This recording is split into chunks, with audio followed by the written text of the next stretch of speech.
A razão pela qual eu não citei o livro Jogos Africanos que li do professor Jaime Nogueira Pinto é porque a minha tese de doutoramento chama-se Deixar a África 1974-1977, experiência e trauma dos portugueses de Angola e Moçambique. E, portanto, eu defenderei a minha tese no próximo ano, maio, junho, vou transformá-la num livro e nesse livro eu vou contar, através das cartas que esses portugueses escreveram às autoridades, aos jornais, a experiência e o que eles sentiram. No fundo, a minha tese vai ser tentar provar que para os portugueses de Angola e Moçambique foi uma experiência traumática deixarem a África naquelas condições. E aí sim vou usar a experiência passada pelo professor Jaime Nogueira Pinto e pela doutora Maria José Nogueira Pinto em Angola. Mas muitas mais, de muitos anónimos, de muitos cidadãos que hoje nós não sabemos o nome. Aliás, a preocupação vai ser não identificar as pessoas, mas sim mostrar o que sentiram, as suas emoções, porque é que lhes custou tanto. Quase todos os meus amigos vieram da África, não falam sobre isso, ainda há, não digo que seja um trauma, mas custa-lhes falar nisso. E habitualmente, normalmente os meus professores da faculdade e o meu programa de doutoramento tem 5 instituições e, portanto, eu tenho professores da Católica, de Évora, da Universidade de Lisboa, do ISCTE, e eles diziam-me, os retornados, que é o rótulo institucional que foi posto, os retornados vieram muito perturbados e por isso exageram, contam muitas coisas que não se passaram. E então, como é que se rebate isto? Indo à procura de documentos que descrevam o que se passou realmente para saber se as pessoas exageram ou não quando narram certos acontecimentos. E quando fui aos arquivos militares, e portanto eu consultei o Arquivo Histórico Militar, o Arquivo de Defesa Nacional, o Fundo Privado António Belo do MFA de Angola, o Fundo do Ministério dos Negócios Estrangeiros, do Arquivo Diplomático, os telegramas norte-americanos que o cônsul-geral americano enviava para Washington, com 2 obras fundamentais que saíram de um historiador americano de origem italiana e um historiador norueguês.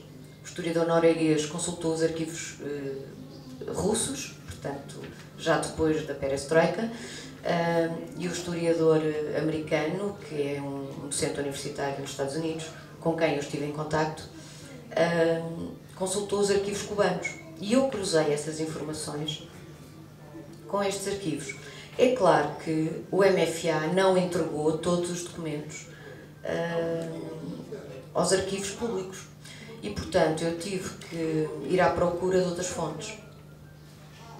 Uma das fontes é o arquivo pessoal do general Silva Cardoso, que foi alto comissário e que me emprestou todo o espólio dele. E eu fui encontrar nos relatórios militares semanais, diários, mensais, uma coisa que não está nos arquivos públicos. Exatamente a referência à existência de portugueses que tinham sido presos pelo MPLA e que estavam a ser torturados na Praça de Touros, em Luanda. Praça de Touros era o quartel-general das Forças Armadas do MPLA. Portanto, as autoridades portuguesas tinham conhecimento do que se passava. O que mais me chocou, confesso, enquanto portuguesa, eu não sou de Angola, não tenho família, nunca estive em África, apenas passei férias em Cabo Verde, portanto não sou parte interessada. Eu escrevo este livro, portanto, o general Pesará Correia já escreveu 3 livros sobre a descolonização sem apresentar um único documento. É a interpretação dele, é a versão dele da descolonização de Angola. Mas ele é parte interessada. O Dr. Mário Soares, quando fala sobre a descolonização, é parte interessada.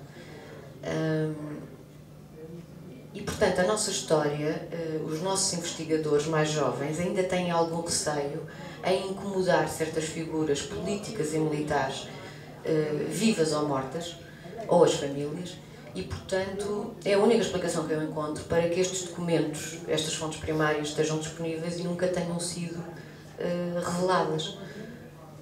Eu escrevo como jornalista, mas eu, no fundo, faço um livro que é uma narrativa histórica. E eu descobri, nas reuniões do Alvor, surpreendeu-me, como é que os nossos ministros, o governo português, num ato de boa vontade imensa, explicam aos movimentos angolanos como é que haveriam de expropriar os bens dos portugueses. E, portanto, isso não podia ser revelado. E daí o anexo secreto. Há um anexo secreto ao Acordo do Alvor que nunca foi divulgado. O Dr. Mário Soares, como nós sabemos, é uma pessoa muito... fala de uma maneira muito aberta. E após tentar convencer, disse, este anexo secreto deve ficar secreto porque os acordos, no acordo com a Frelimo também fizemos o mesmo. Ou seja, fica-se a saber que também há um anexo secreto ao acordo de Lusaka. São ditas frases que chocam, e eu não vivi estes acontecimentos, mas quando ouvimos alguém dizer, como o hoje general Bezerra Correia, quem fugir de Angola não faz lá falta, e a seguir o Dr. Almeida Santos dizer, começam já a fazer as malas. E diz o representante da FNLA, pois o pior é se, além das malas, levam também o que não é deles. E, portanto, há uma sequência de comentários muito impróprios para quem está a representar o governo português numa negociação, em que, no fundo, nós, Estado português, estávamos dispostos e deixámos hospitais, equipamentos clínicos, navios, armamento, nós deixávamos lá tudo. E aconteceu uma coisa muito curiosa, tal como está a acontecer agora com o BPN, as pessoas que tinham as poupanças no Banco de Angola nunca mais viram o seu dinheiro, não receberam um tostão. Mas os acionistas do Banco de Angola receberam todos, foram todos ressarcidos. E, portanto, é muito curioso ver que 1975, 2012, 2013, não muda muita coisa na forma de, no fundo, aquela minoria, como o professor disse, os brancos ricos, aqueles que eram acionistas da Companhia dos Diamantes, da Companhia do Lobito, esses puseram as suas riquezas a salvo na África do Sul, ou transferiram-nas para Portugal. As pessoas que tinham a quitanda, a mercearia, o café, que tinham uma casita e pouco mais, vieram sem nada. E são sempre esses, como a gente sabe, que mais sofrem. Portanto, eu espero que este livro, não sou eu que afirmo, são os documentos. Infelizmente as notas de rodapé não puderam ficar em rodapé, mas sempre que há uma nota, vejam por favor o documento, e no livro está o link. Qualquer pessoa em casa com o computador pode abrir aquele link e ver os documentos originais.